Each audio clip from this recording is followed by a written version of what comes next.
pansin, mga kongreso, kulang sa pansin, kulang sa nakaw, kulang sa urap, at mga magnanakaw na pamamahay nagpapahirap sa ating mamamayang Pilipino.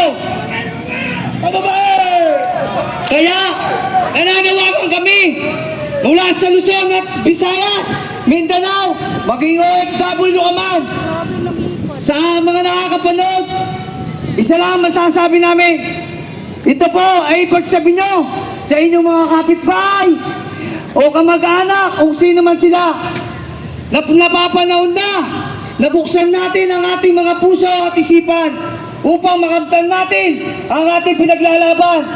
Ang boses niyo po ay napakalaking sandata para sa Kongreso. Kaya napapanahon na, isigaw natin, ba't alisin? Rekto tanggalin! Rekto tanggalin! Ba't alisin? Ang boses na ito, ang boses pong ito ay di lamang po boses ng mga taga-unang distrito. Boses po ito ng isang bawat mamayang Pilipino. Maraming salamat po. Lisin na yan, mga buhaya! Lisin na yan, mga buhaya! Lisin na yan, mga buhaya! Maraming salamat Ka-Chan. Ngayon po, hayaan yung tawagin ko ang nagmula sa samahan ng Toda at isang palakpakan, si Ka-Junjun.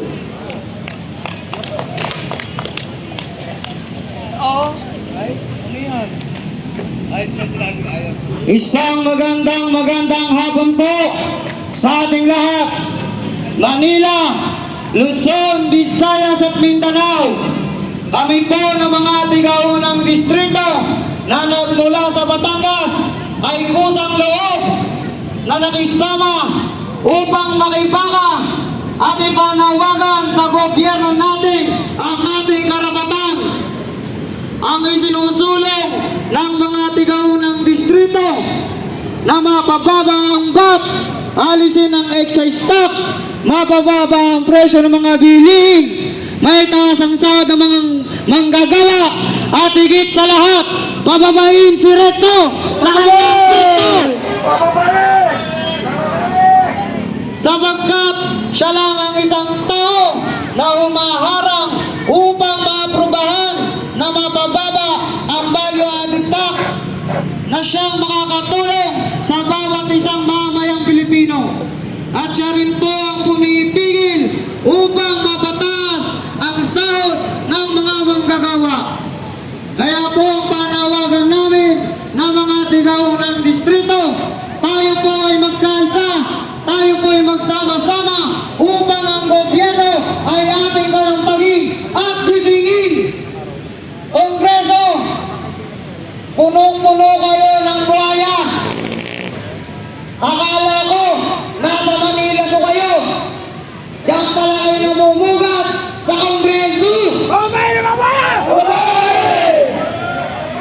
Kaya ang panawagan namin sa kapwa namin Batanggenyo, Executive Secretary Rap Recto, kung nadidinig mo ang boses ng bawat isang Pilipino, ay bumaba ka na sa pwesto.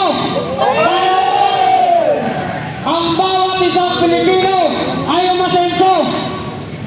Ang hinaing ng bawat isang Pilipino at ang krisis na dinadanas ng ating bansa ay magagawan mo sapagkat isa kang buhaya, matakaw, magnanakaw, nakakahiya kang maging kababayan. Ano ba yung mga buhaya? Lisin na yan, mga buhaya! Lisin na yan, mga buhaya! Lisin na yan, mga buhaya!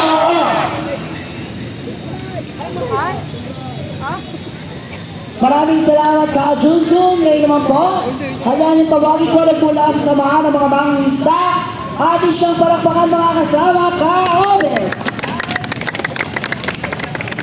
Isang mapagpalang hapon po dito sa Liwasan.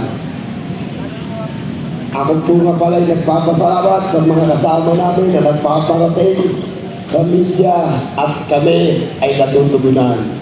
Nagpapasalamat din po kami sa aming matapang na attorney Jerry Manalang sa panalawang pong kakampi namin dito sa Liwasan kay Congressman Leandro Legarda Lister.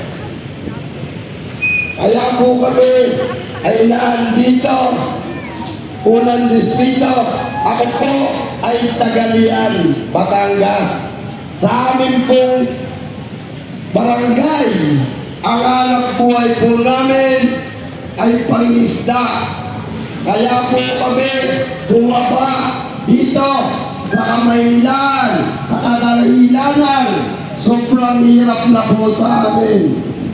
Sa amin po, dati masagana, masarap ang pamumuhay.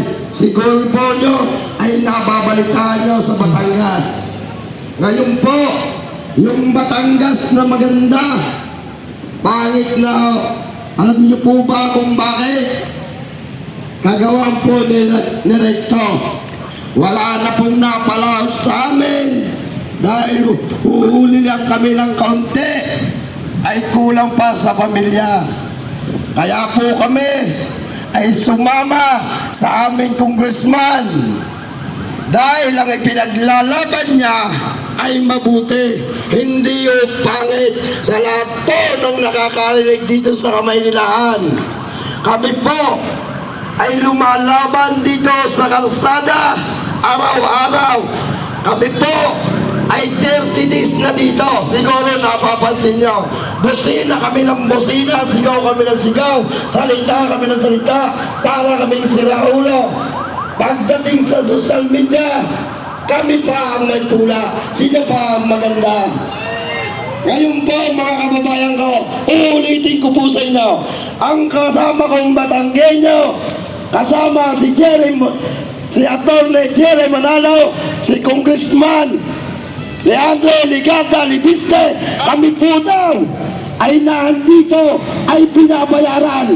Kaya po kami nandito sa Maynila, ipinaglalaban namin ang karapatan ng mga Batanggenyo.